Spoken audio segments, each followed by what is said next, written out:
Houston Cougars, a furious comeback to knock off Duke and advance to the national championship game. Here is Zion Chris, big hole, open sesame. Zion Chris, wow, the 72-yard house call.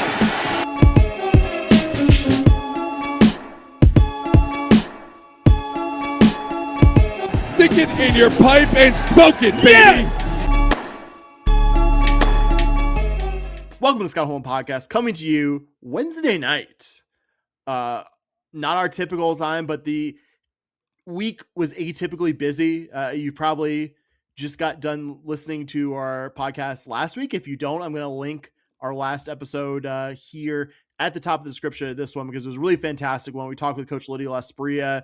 We talked about the Cougs in the women's golf NCAA championships, track and field at Big 12 Outdoors, a little Cougar men's basketball at the NBA Combine as well. Plenty of good stuff there that I would encourage you to listen to if you have not done so already. But this is the coaching change episode, Bobby.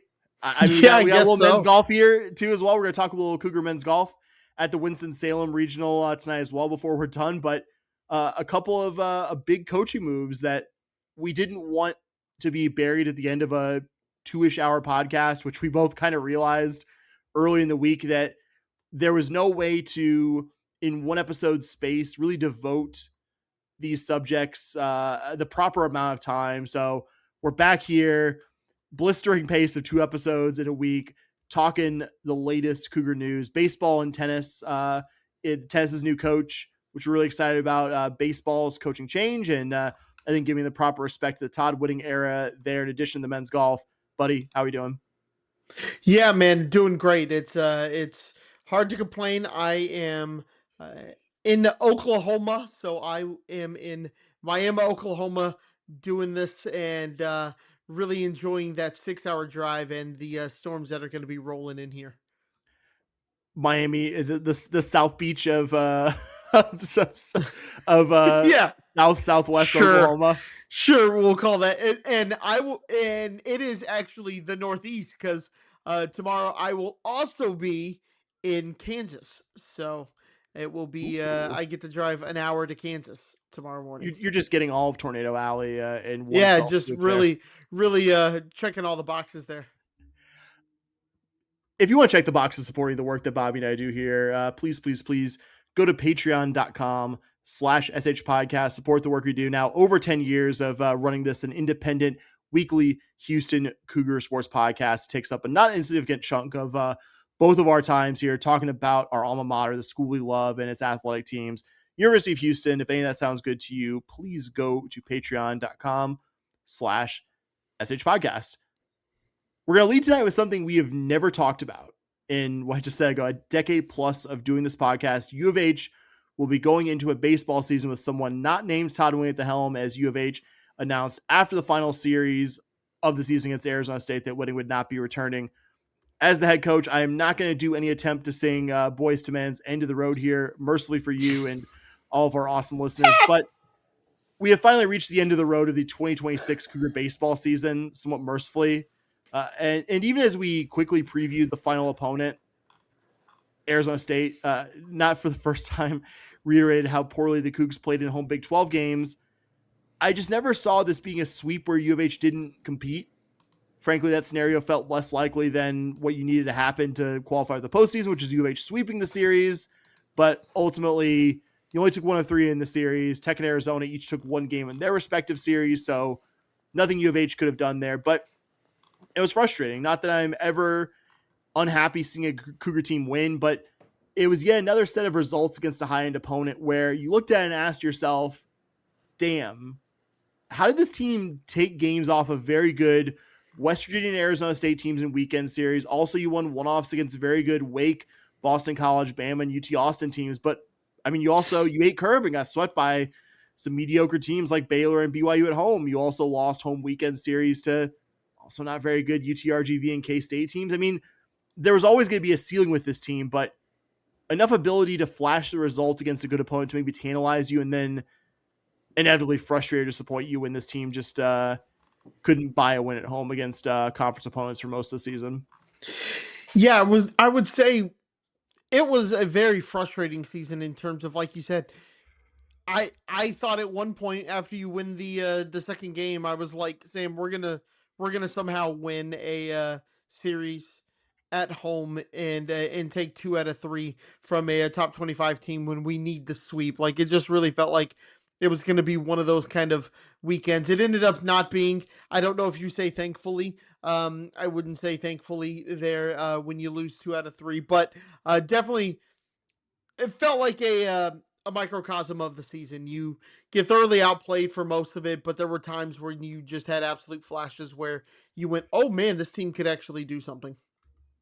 We'll shout out some of the best performances from the weekend, though. On the Thursday night opener, keeping with recent trends, the Cougs got, by all rights, a very good pitching performance from the staff. Kendall Hoffman throwing 7 innings of 2-run ball, leaving the game in line to get the win, but Arizona State ultimately got the game-deciding runs in the 8th after back-to-back doubles to tie the game, and then getting the ultimate deciding run home on a fielder's choice.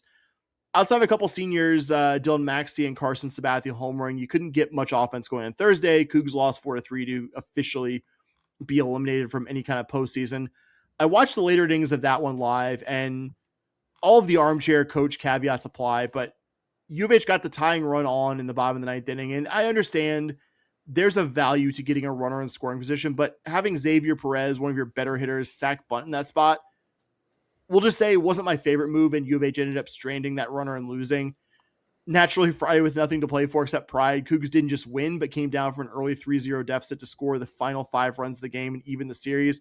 No more notable performance from that one than super senior Harrison Bushell in his final college outing, absolutely shoving through 5 innings of scoreless ball, maybe his last time ever playing baseball. And a really cool story. A guy who started his career at D3, Augustana College, finished in the Big 12, had multiple big performances this season under his belt. He also threw 3 2/3 scoreless in that win over UT Austin. Number of big hits from guys who are likely or definitely playing their final games at U of H. Tyler Cox got U of H on the board in the 3rd with an RBI triple. Trey Broussard and Cade Clemmy, who really finished the year scorching hot, got RBI hits later in the inning to tie it at 3.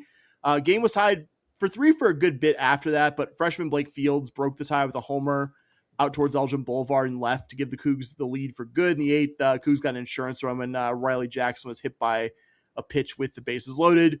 Cougs lost the season finale 7-1 on Saturday. You kind of ran out of pitching, and as happened, I think fairly often down the stretch of the season, your hitting didn't really show up, and ultimately finished the season with a 7-23 record and did not qualify for the Big 12 postseason.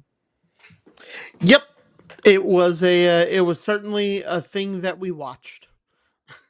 So as we've expected for most of the season, frankly, other than maybe a week or so at the start, U of H is going to be moving on from 16-year head coach Todd Whitting, who was going into the season in the final year of a 3-year extension he received after being in a previous situation where he was on an expiring deal in 2023, but then received a surprising and probably not vindicated by results extension from then athletic director Chris Pesman.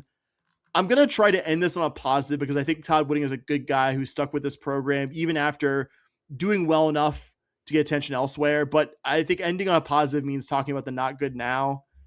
UH has not made the NCAA baseball tournament since going back to 2018, losing to host UNC at the Chapel Hill Regionals.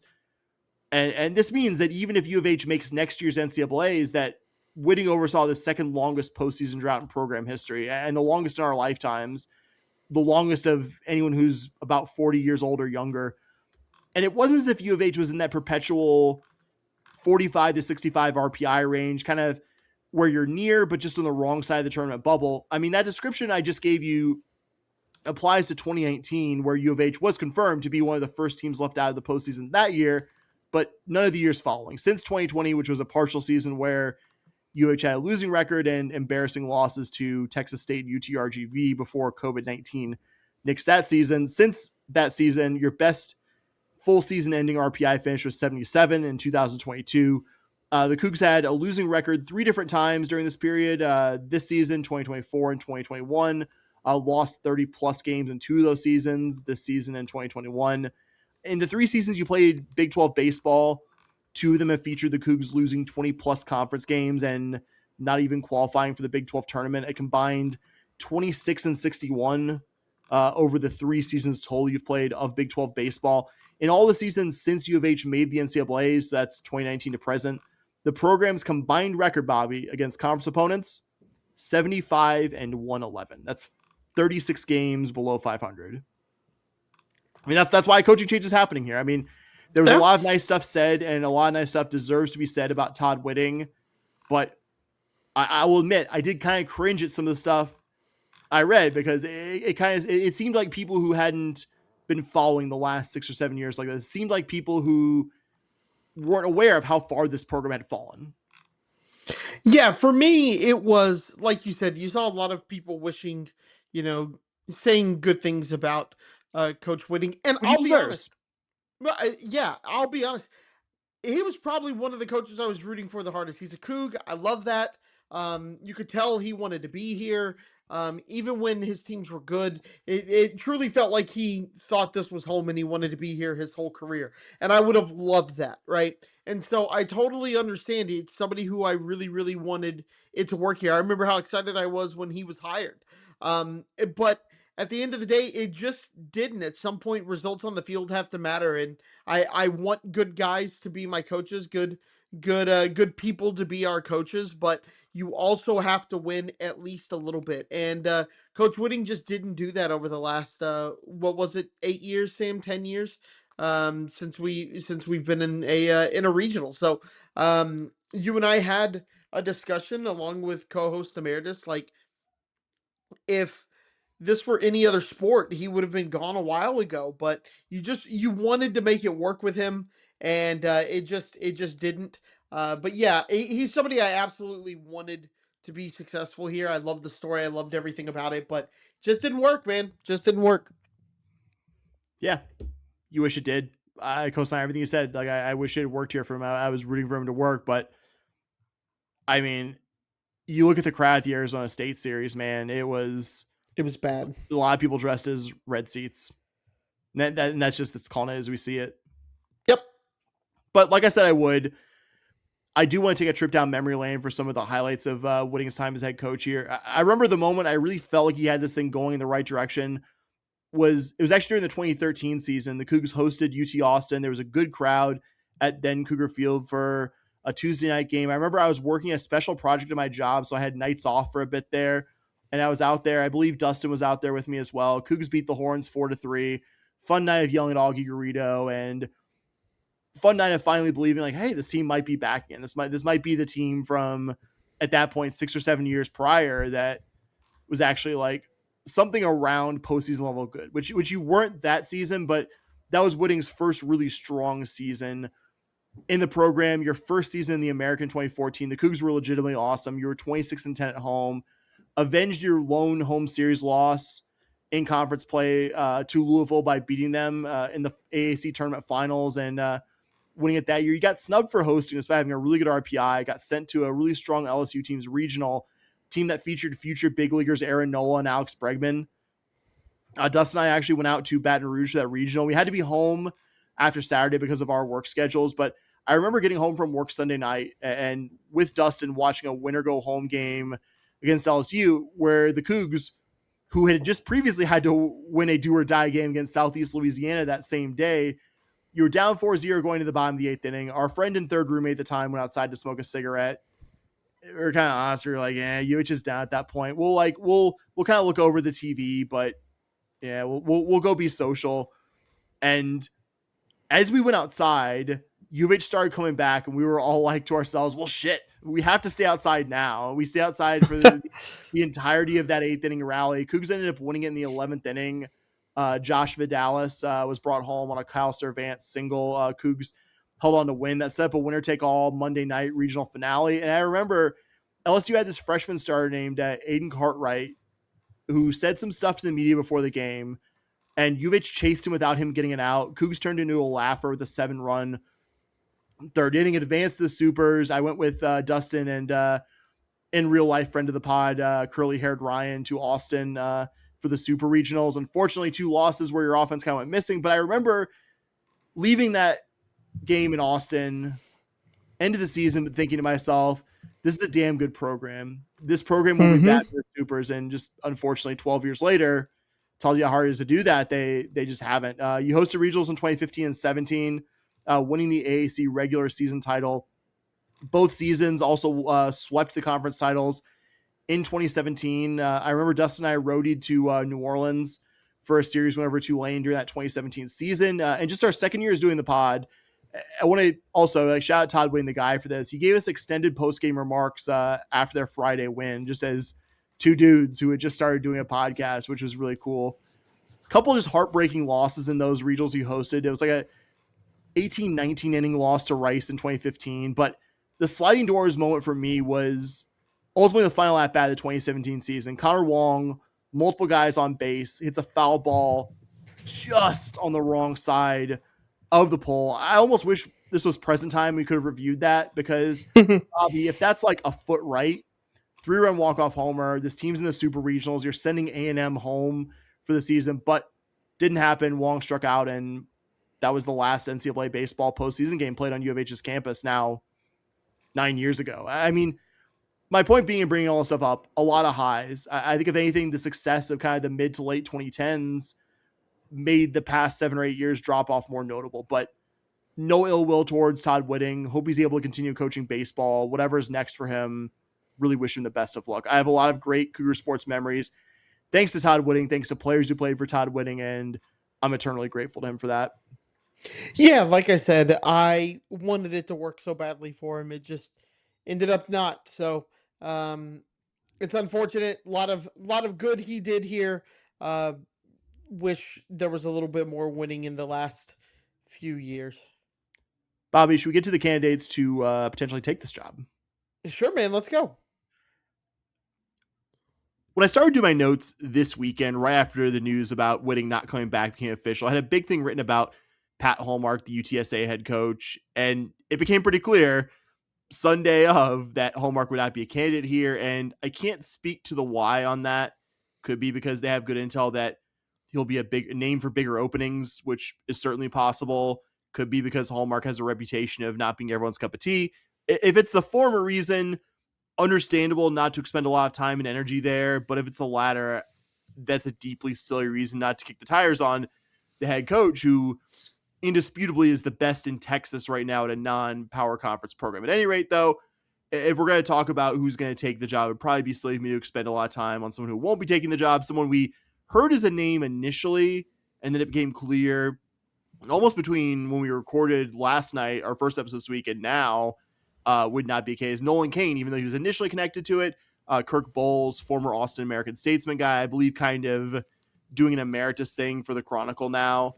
So Austin guy, so you could assume the source here is pretty close to Nolan Cain, that it seemed like this job wouldn't be a fit for him, which I guess theoretically possible that you could go from that to him taking the job, but seems very, very unlikely. So not going to talk about either of those guys. And I do have my bigger picture concerns that the two names that before the job came open, but we kind of knew for weeks and months it was coming open, that I was like, yeah, these should be at the top of the list, are at the top of the list, which isn't to say there aren't exciting candidates that would be pretty happy about taking this job. So Bobby, out of the publicly available candidates, obviously outside of the two guys that just mentioned who have kind of been ruled out for the job, who would you like to start with out of the group who have been kind of publicly floated to possibly take the U of H job?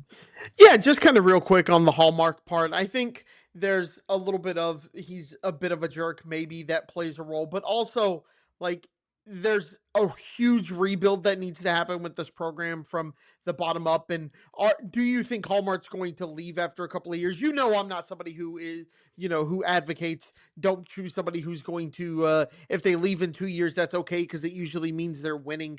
But I could understand if you're trying to really build the baseball program, maybe that's a concern for you. As far as Cain goes, I can see why people liked him as a candidate. I can see why he would be near the top of a list of people who you would want. For me, I am a little skeptical whenever I hear he's the best recruiter at big state college, right? He did it at Texas. He's done it, I believe, at LSU. And so for me, it's easier to recruit to there. Now, I will say you do have to identify talent. When you have your pick of players, right? You can choose any player. You got to make sure you choose the right ones.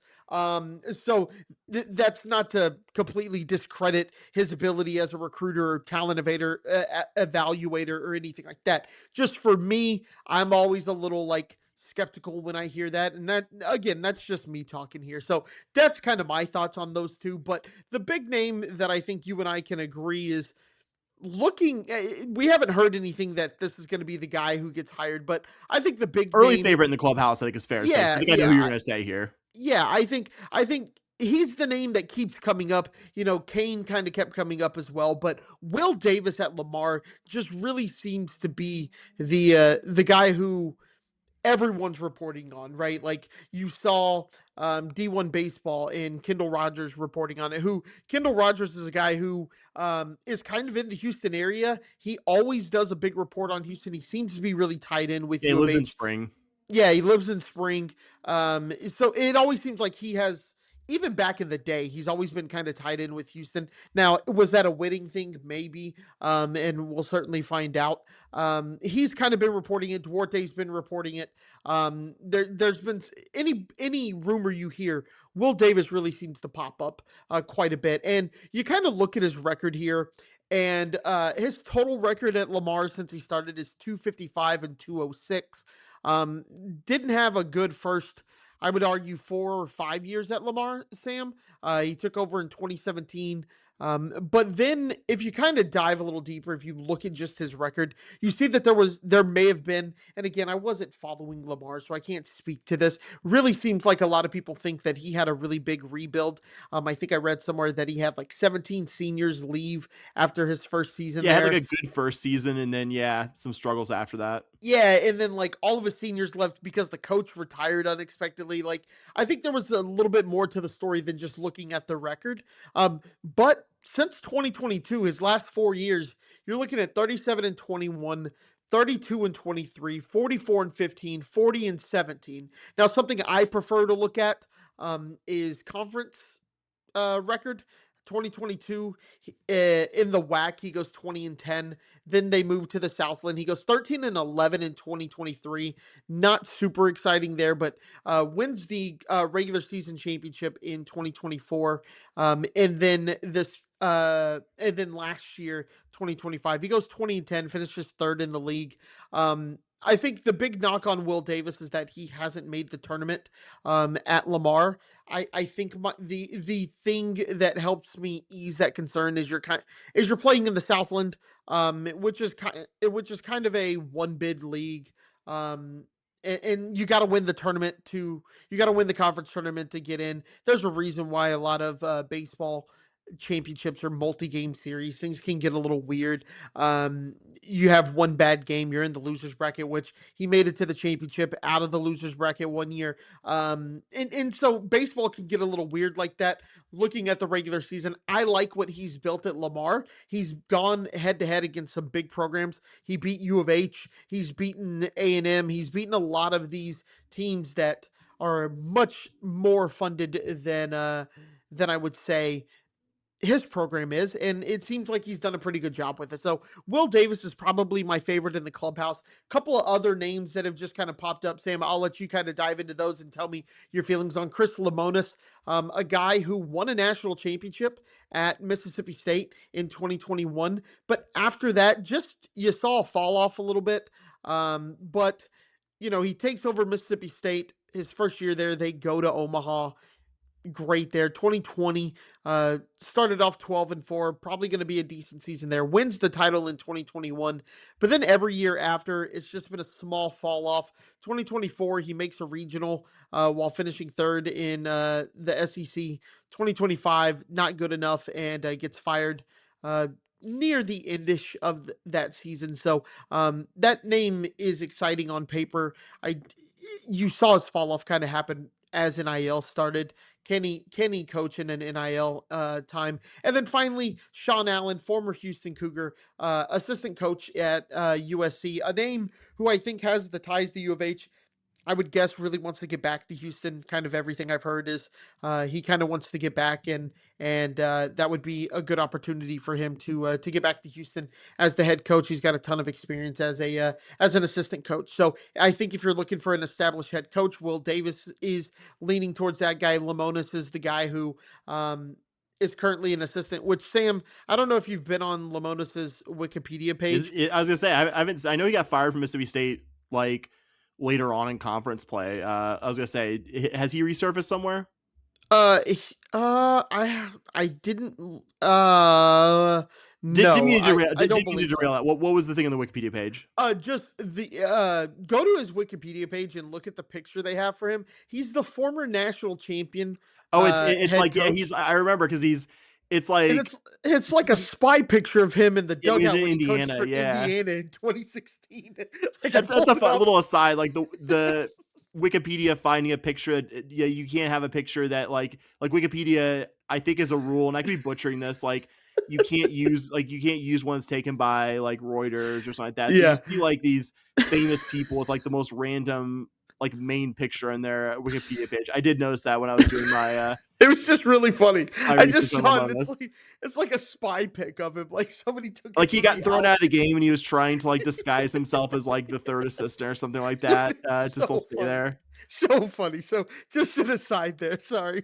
No, I will say I'll address Will Davis first because he's interesting. He's the candidate who my opinion has changed on the most from the initial impression stage when we found out he's a name tied to the job to where I am at present time. And the rub, you mentioned it, maybe why I wasn't enthusiastic of him initially. Lamar hasn't made an NCAA tournament since he took the job prior to the 2017 season. Was on their staff in 2016 and kind of a head coach in waiting situation there. 7 years before that, I believe, as an assistant at his alma mater, LSU.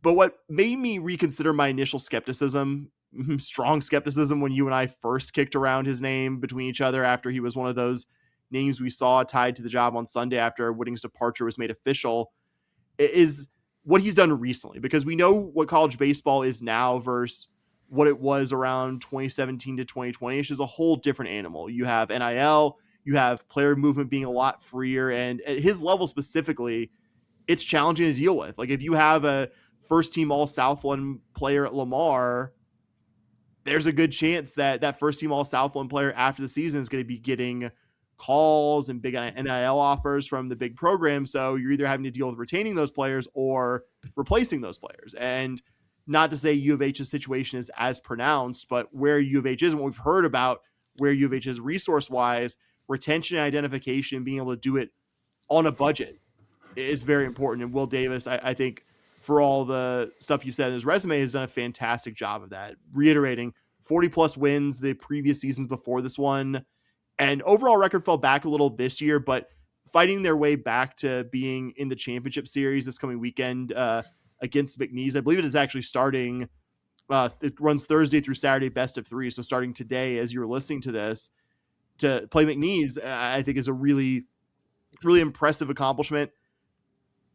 Not the sexiest candidate necessarily, but one I could see coming to U of H and doing more with the resources you have now than what Todd Whitting was doing previously, which is why I've warmed to the hire, why I think he could be a better fit here than maybe some of the candidates that you mentioned in passing that we talked about previously.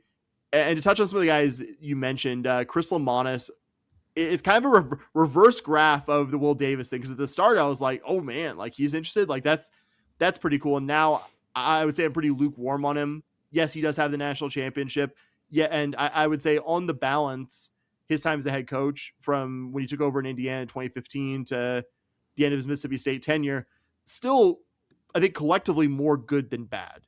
I mean, you're a national title winning coach, but the diminishing returns, not great. Diminishing returns specifically in this era, which isn't to say it was an NIL situation necessarily, but if you're struggling, and his last two teams at Mississippi State were better than the worst ones. Like the team that he got fired from ended up making a regional. I remember looking at actually when we were doing the kind of the quick background, Kyle Chesborough, one of the assistants on last year's staff, because he came from Mississippi State, that they had a pretty backloaded 2025 schedule. So I think if they had let him finish the year, they would have ended up being a regional team, which they ended up being with an interim. But being a regional level team, which they were his last 2 years there, it's not the standard at Mississippi State. This is, unfortunately for Chris Lamanis, this is the one sport at Mississippi State where you're expected to at least be in contention for the title and contention for Omaha, and pretty hard to debate that they were not that. And frankly, you're not getting Mississippi State in the SEC level resources here at U of H. So, and no Texas ties really on the resume, which I think that's why I've kind of cooled on him here. Sean Allen, who I'd be excited about. He's had a very good track record as an assistant. Like, he ended up getting let go from Texas, but that's more about the standards at Texas being absurd. Had staffs at Texas that literally led the nation in ERA. I believe his 2021 staff led the nation in earned run average. Like, that's pretty good. Like, had a really good track record working under David Pierce at Sam Houston, Tulane, prior to joining Pierce at Texas as well. You mentioned it, played from 98 to 01 under Rainer Noble during, he was on probably the best team in modern U of H history, maybe U of H baseball history, period, part of that 2000 team that I think a lot of Cougar fans in that era feel should have at least gone to Omaha. And so you like the Cougar ties. He's done a really good job at USC, which is a program with some history, but like your University of Houston Cougars, a long stretch this century of just not being a good baseball program, which, side note, kind of insane, Bobby. Like, it's the University of Southern California. Like, you could throw a rock and hit like a really good baseball player with bleach blonde hair named Braden or something like that. Like, you should be better than here. And to Allen's credit, he's been a part of USC's resurgence. They were a NCAA tournament team last year. They will assuredly be one when the field is announced on Memorial Day this year. Hasn't been a head coach before.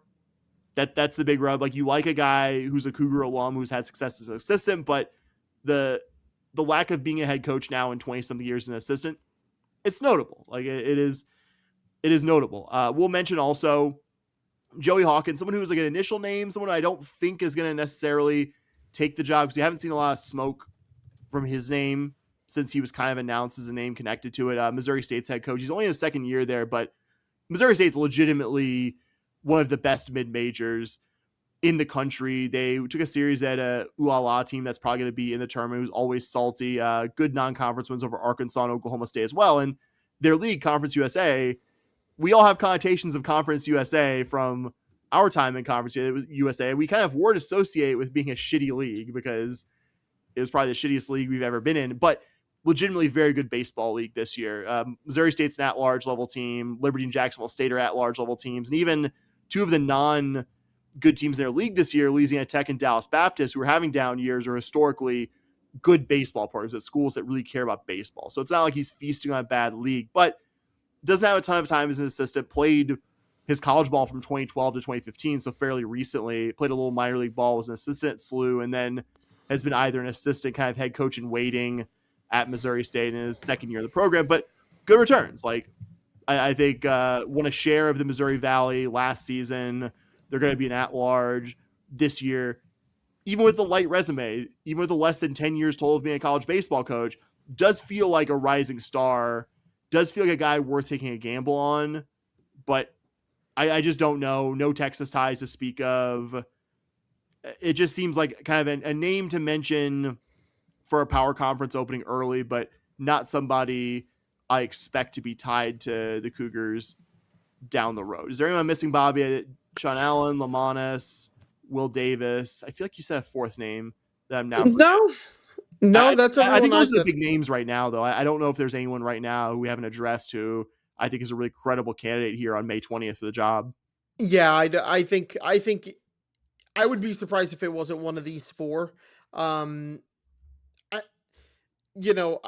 saw about I would say maybe I haven't seen any smoke with this, but the Dallas Baptist coach, if you are Eddie Nunez, don't you at least make a call up there? But probably going to take a lot of money to get him in. And the brains of that operation just took Kansas to a regular season Big 12 title, Dan Fitzgerald. Yeah. So I think it's fair to say maybe it was Dan Fitzgerald who's part of that, and obviously you're not getting Dan Fitzgerald from Kansas at this point. Right. So I Right. think So, I think some program with a lot of money would be very smart to kick the tires on him if they have an opening this offseason. yep. Yep. So I wouldn't be surprised if he at least got a call, but I would say those four that we've discussed, I would say, and honestly, I would look at the three, Davis, Lamonis, and Sean Allen would probably be my favorites, with Will Davis kind of being the favorite right now, in my opinion. Yeah, no, I would say plenty of time. I think between now and the hires announced, I mean, potentially Will Davis is going to be coaching a team in the NCAA tournament for his sake. I hope he is, because he's put a lot of blood, sweat, and tears in that Lamar program and has had some good seasons where, like you say, he got kind of cursed by being in a one bid league there. Mm-hmm. So would like to see it for him, even if it delays his arrival at Houston. I think, gun to my head, he's the guy ultimately taking this job when it's all said and done, but we shall see. Yeah, as of now, right? I would say as of now. Who knows what other name gets some smoke on it in the next week or two. So sticking with the coaching movement, we got the big news Monday morning, confirmed yesterday, Tuesday, that U of H filled its tennis head coaching vacancy a few weeks after Kat Adamovich left to take the head coaching job at Oklahoma State. That Auburn assistant coach Valeriya Zeleva would be the newest Cougar tennis head coach. We had heard early in the weekend that U of H would be hiring an Auburn assistant coach as soon as their season ended. They were playing for the team national title this past weekend in Athens, Georgia, though we didn't know which Auburn assistant it was because they had two on staff. Found out Monday would be Zeleva, and by a good margin, the youngest head coach you and I have ever talked about here in the pod. I believe the first Gen Z head coach we've talked about, to be sure, but even with her relative youth, a really exciting hire. Just mentioned it. Zeleva was part of the staff for an Auburn tennis program that played for the national title on Sunday evening, part of a season where the Tigers had tied for the best league record in the regular season in the SEC, won the conference tournament before their deep NCAA run as well. What actually impresses me most on her resume, not that the being a part of a team that just almost won the national title isn't very impressive and isn't something that makes me excited about her joining, but she joined the Auburn staff between the fall and spring seasons at the end of the 2023 calendar. Weird situation, completely unrelated to her. Auburn fired their head coach and top assistant for cause, went into that spring season in 2024 with a men's assistant coach as the interim and Zeleva as his assistant, and then she remained on staff. She kept that season together, and Auburn went to the NCAA tournament that season, then remained on staff when longtime A&M assistant Jordan Zabo was hired by Auburn as their head coach. He kept Zeleva on staff, and then last season Auburn makes the NCAAs as the number 9 overall seed, loses to Duke in the Supers. Funny enough, this year got revenge by eliminating Duke in the Supers of this year's tournament, and then obviously had to run to the national title game where they lost 4-1 to Auburn. Prior to joining the Auburn staff, she coached for the Gorin Tennis Academy near Sacramento. Super decorated playing career for UCF from 2018 to 21. She was named the American Conference Player of the Year for the 2 uninterrupted seasons she played in college. Probably would have been 3 for 3 if not for the COVID-19 outbreak in 2020. Her first season, she became the first UCF tennis athlete to ever qualify for both the NCAA singles and doubles individual championships, American College Tennis. I think I've mentioned the show before, but we'll reiterate, they have singles and doubles championships, which are now in the fall. I think they used to run concurrently during the spring as well for the top performing individuals, regardless of team performance. Also became the first ever Knights athlete to earn a bid to the NCAA singles championships. Multiple seasons. Her team won the AAC championships, both full seasons she played. In her final season, she was the unanimous conference player of the year. In addition to being the player of the year in 2019, her team advanced to the Sweet 16 of the NCAA's both full seasons she played for the Knights. Not that this is relevant to too much, but I had to see how she did against the Cougs. Wasn't much head-to-head because the AAC didn't really play a traditional regular season conference schedule that they tracked. You just kind of played a mix of the closer AAC programs and then kind of some non-conference opponents mixed in there later in the season. But these two teams did meet in the 2021 AAC Championship semifinals in Orlando.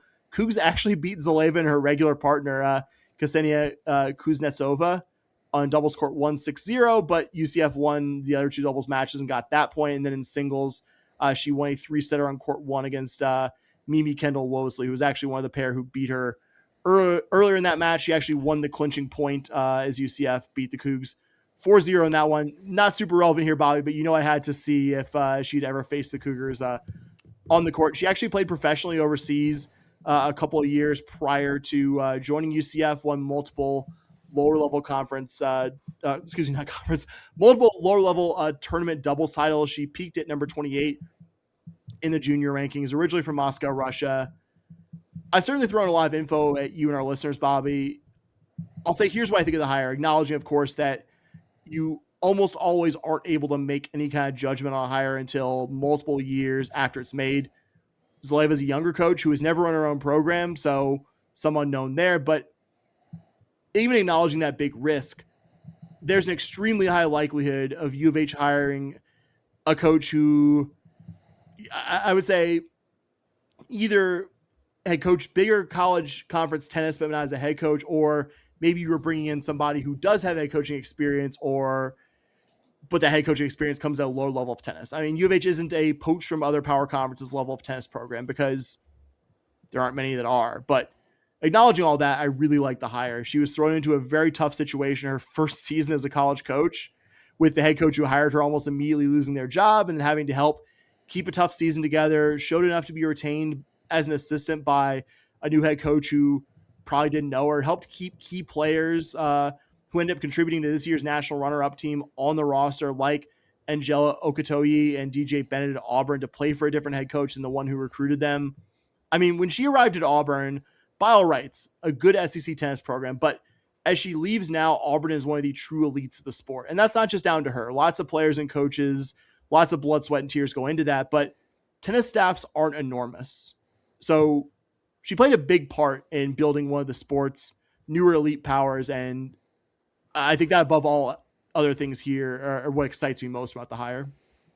Yeah, I think the biggest thing for me that I kind of noticed was her ability. You saw Auburn, like you said, the coach leaves, and you very well could see a drop off there. And the ability to keep a lot of the players to turn it into a national title contender is very impressive, and something that I think we're going to need here at U of H, the ability to hold players. And I'm not even just talking about the current roster by any means. I'm talking about just overall. When you aren't one of the top teams in the country, there's always a chance your players get poached, and she seemed to be able to do a really good job of convincing players to stay at Auburn. And we talked with Coach Lasprilla yesterday, and we talked with Kat, former tennis coach, about how easy it is to recruit internationally for U of H because of the airport, and they can get the kind of food that they like and things like that. I'm sure those are things that are a whole lot easier to do in Houston than they are in Auburn, Alabama. So hopefully we see a lot of that same success. Yeah, to the present, I don't know anything specific about the roster yet. 3 athletes on this year's team are out of eligibility: Sophie Schouten, Shemsda Zagluli, and Gabby Cortez. Lisa Morosova has gotten her college degree and participated in senior day, along with walking at graduation with the 3 seniors I just mentioned. So I would assume she's done with college tennis, theoretically still has a senior of eligibility, but assuming she's done with college tennis, which leaves you 4 players from this season's team who have eligibility remaining: Eva Sepa, Valeria Croatina, Petya Drame, and Alexia Lavinia Pujac. I would assume a non-zero number of that quartet follows Kat to Oklahoma State, though none are in the portal right now. You also have Alice Stevens, an Australian ranked youth tennis player who signed with U of H to come in as a freshman next season. I mean, I think it's a safe assumption you won't be returning all of the projected players, and we'll certainly keep an eye on the roster as Coach Zeleva gets embedded in the job, but I think that's going to be the interesting thing to watch here the next few weeks. But regardless, you're going to have a roster that, even if you retain most of the projected returners, is largely new players. So I'm excited to see who she brings in here. And we have a little Cougar men's basketball offseason news to discuss. Actually, I think a lot of this is broken since we recorded Tuesday, and now sitting in front of each other, you in Miami, Oklahoma, me and my home base in Vegas. Some little Cougar men's basketball scheduling nuggets for the coming season. We saw that, again, nothing official yet, but I feel like if this gets to the stage that multiple reporters are talking about it, that you're just about official. Like, if people are willing to tell the various sourced people who cover the sport that this is going to happen, feels like a high likelihood of it happening. Hence, we're discussing it, that U of H and LSU, it sounds like, will be playing a one-off at the Toyota Center this coming season, and that the Cougars, for the preseason scheduling portion of the season, will be taking on the national champions, University of Michigan. There. Initial thoughts, Bobby, before I pass it off to you. Obviously, all things being equal, and I think this is an opinion shared by both co-hosts here, I would prefer a home and home LSU. I would prefer, whether it's this year, a game in Baton Rouge at Maravich or Arena, or the Maravich Center, I can't remember. It's something Maravich, and a game in Houston at Fertitta. And I think if you asked most Cougar basketball fans, like that's what they prefer. Like, they want a game at Fertitta. But if making this game happen meant putting it at the Toyota Center, I'm glad it's happening. Like, I think, and we're gonna be putting some stuff to the side on this, because Will Wade has become his own kind of hot. Yeah, Jesus. Trying to sign every 25, 26-year-old guy who would have been laughable to be eligible as recently as 3 or 4 years ago. But we will put that deliberately to the side, because that's not what we're really looking at for this podcast. He generally puts a good team on the court. It should represent a good non-conference opportunity. Like you want opponents who are going to, especially with a team that's going to have a lot of new pieces this year. Like I'd rather take an early season loss where we learn something about ourselves against a quality opponent, which I think LSU is going to be, even if there's a big unknown about what their roster is going to look like. If half these guys are going to be eligible, I don't even know if, even if all the committed guys are eligible, they have even close to a full team yet. But if you look at his track record, chances are it's going to be a quality opponent there. So I like putting that in the non-conference, even if, we'll say, for not the first time, would rather it be at Fertitta.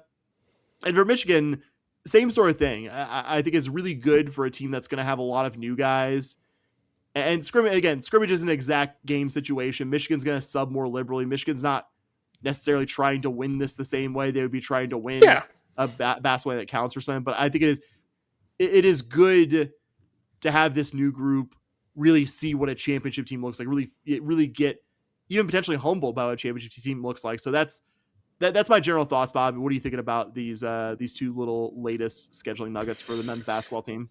Yeah, I think the Michigan part is, it's a scrimmage, so you are still going to get exposure to really good basketball players, and we usually have some kind of like scrimmage like this. I think there's one, you can do like one officially, but then when the scrimmage is going to happen, and you start to see kind of some leaks out on social media about what a score was and things like that. But hard to argue against playing the defending national champions, even in a scrimmage. You're going to your point, have a bunch of players, a damn near new roster for the Cougs, and getting them to play as a team against competition like that. Like you said, both teams are going to be subbing wildly and things like that. So, yeah, don't take much from that result, but really like seeing that rather than doing a scrimmage versus, I don't know, a UTSA or something like that. Like, we've been doing a lot of mid. Well, it's been like last year's Mississippi State. Like, all respect to Mississippi State, who had been a tournament team the year prior to us scheduling them this past, I guess, preseason. But you're getting a lot more out of Michigan than your Mississippi States of the world. Exactly. And then in regards to the LSU game, super excited that we got the LSU game done. Like you said, I would much rather have it in Fertitta, but I think this is an NIL play, just like you saw with Florida State last year, with that Houston Hoop Showdown or whatever they called it. I think one year against Auburn, it was the Battleground, right? And then our return game out there last year was Battleground. I don't know why they do it this way. You would think that it would be a little bit better, but even that game versus Auburn for the Battleground, whatever it was, that was in a neutral site in Birmingham. Like, Toyota Center is a neutral site here. So I think it's just, I would venture to say TV and whoever's marketing the event would rather have it at Toyota Center. You can sell more tickets and kind of enjoy it, I think. And you have we have this college game going on in this NBA arena. How cool is that kind of marketing behind it? And to be honest, it makes it easier for LSU fans to get tickets, right? Like, if you're trying to get a ticket to that game as an LSU fan and it's in Fertitta, you're probably not getting a ticket. They know with LSU you're going to be able to sell some tickets. I think they overplayed their hand a little bit with Florida State, but I think with LSU it's going to be a very packed arena at Toyota Center. So overall, I love that we got the game. Like you said, Will Wade's going to put a good team out there, I would imagine. But yeah, wish it was in Fertitta. I think one of the things that's starting to happen with the program, and I'm not somebody who complains about it because I'm not a season ticket holder, is a lot of fans last year were clamoring for at least one good, non-conference game at home, and don't know if it's going to happen or not, but this certainly doesn't help that argument so far. I would argue with those fans and say, yeah, but look at the conference schedule. But even the conference schedule last year, like it wasn't great at home in terms of you didn't get Kansas, which you didn't control it, but yeah, right, yeah. Yeah. So it's going to be interesting to see who actually does come to Fertitta. I would, like you said, rather see this in Fertitta than not, but beggars and choosers, you know how that goes, bud. Yeah, and I would say also make this a better crowd in the Florida State game. I was kind of embarrassed by that, honestly, which, again, I know I'm not there, but it's downtown, man. It's not that far from the university. Everybody. It's a big non-conference game. Get your ass there. Come on. I agree wholeheartedly. And last but not least, we've talked a lot of golf this week, but there is more golf to talk about, and we will discuss the men's golf team's postseason exploits now that we have the Winston-Salem Regional in the books here in our latest edition of Cougar Golf Corner.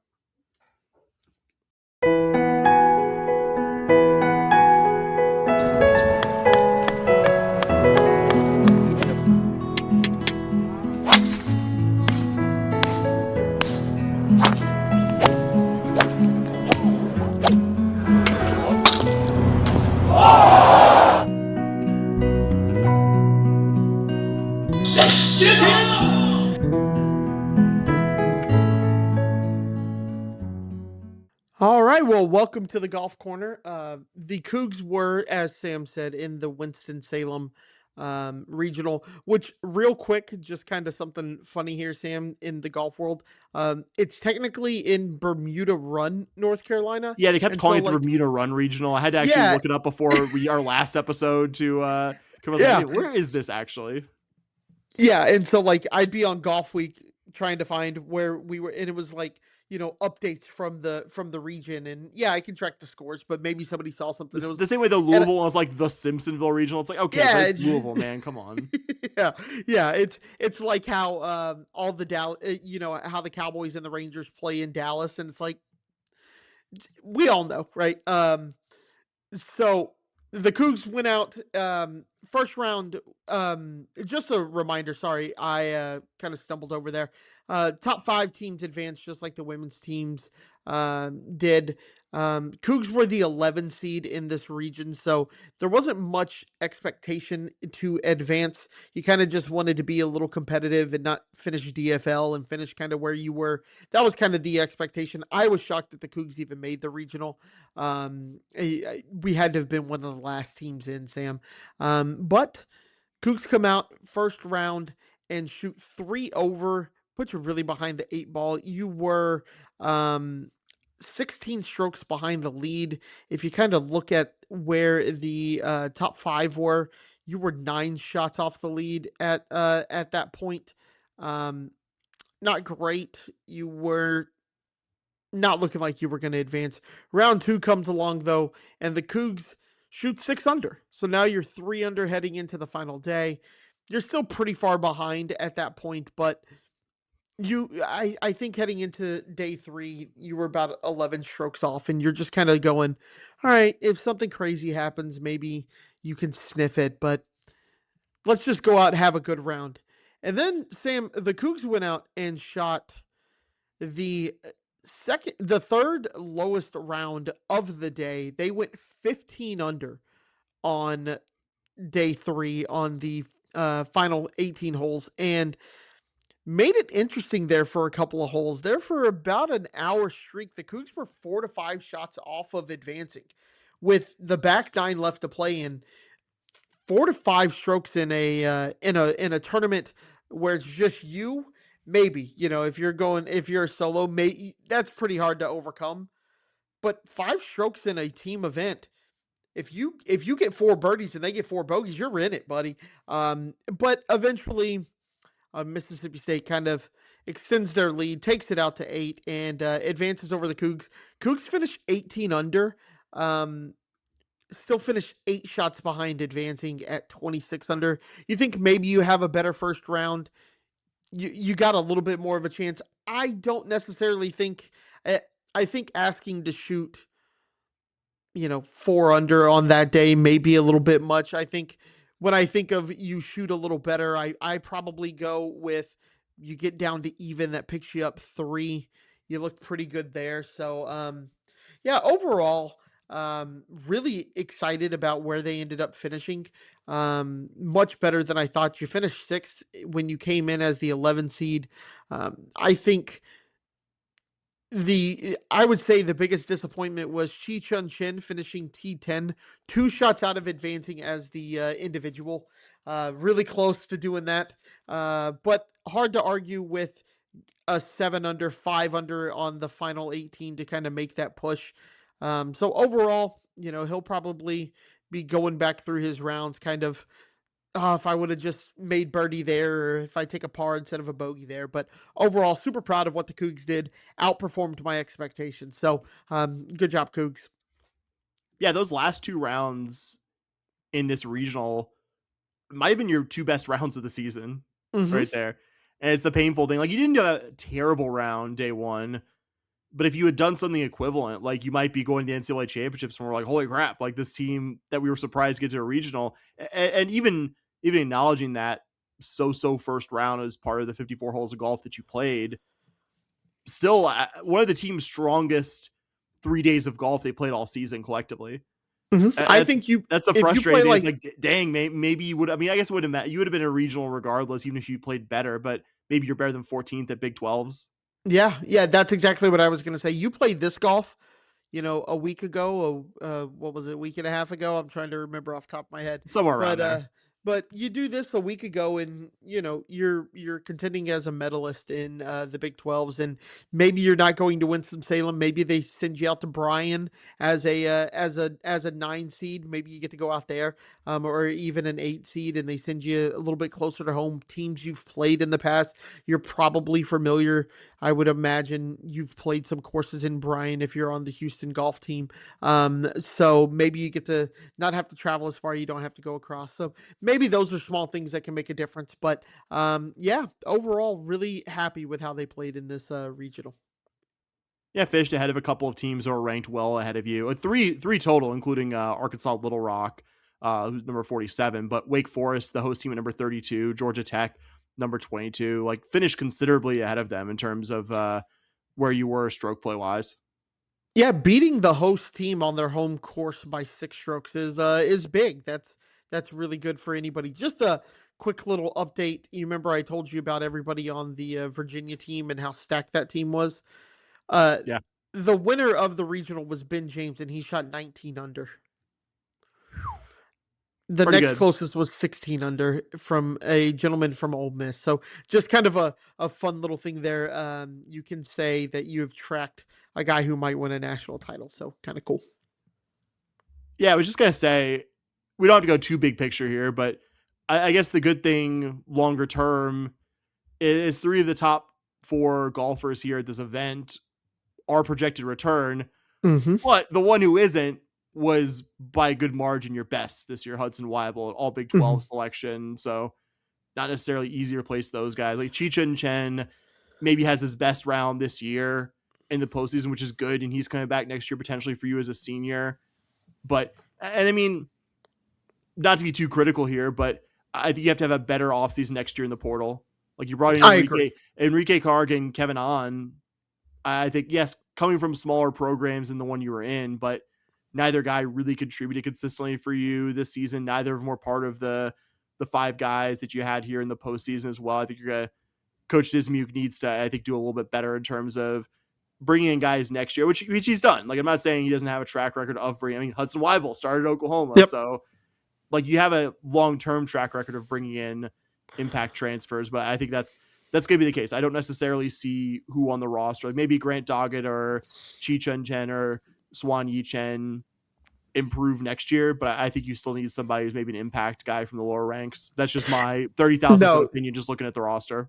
No, that is a great observation. I think there's a little bit of a feeling with Grant and Chi-Chun Chin, just in my opinion, that you kind of have the core that the women's team had this year, where they're going to be seniors next year.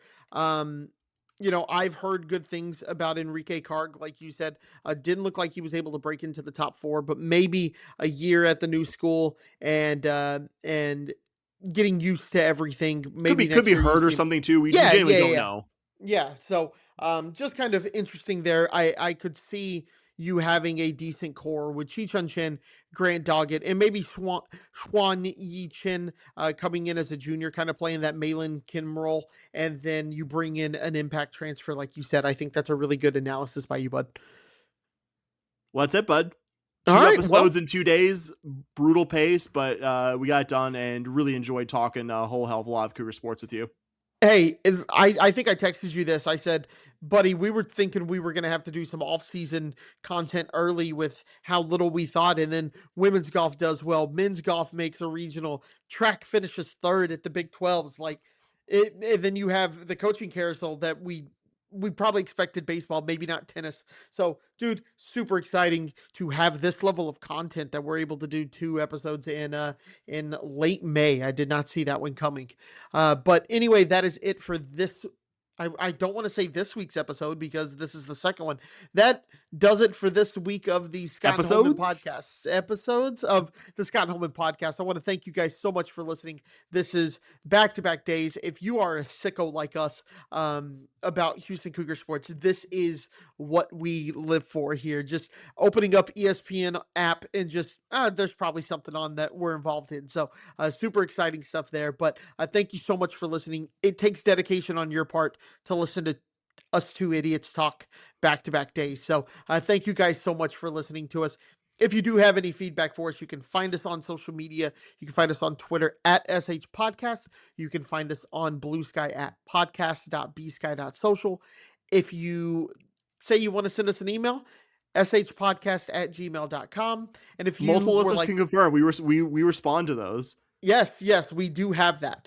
And then if you were like, man, I can't believe that guy drove 6 hours to a hotel in Miami, Oklahoma, brought his laptop, a microphone, and some headphones to make sure he could talk Cougar sports with me. I want to give him some money. We will take it, and we will give you some premium content in addition for your money. $5 a month, as little as that. If you want to give us more, Sam, we can be bought. Oh, yeah. We definitely can be bought. But for as little as $5 a month, you'll get some awesome premium content. We got some really cool off-season stuff that once everything kind of slows down, we will gladly start diving into. So, and all of that is at patreon.com/SH podcast. And just because, Sam, anyone could be their first-time listener, podcast is PAWDCAST. That is the Scott and Holman podcast because it is a Cougar Paw. But anyway, Sam, what do we always say, buddy? Go Cougs. All right. Go Cougs! Let's go!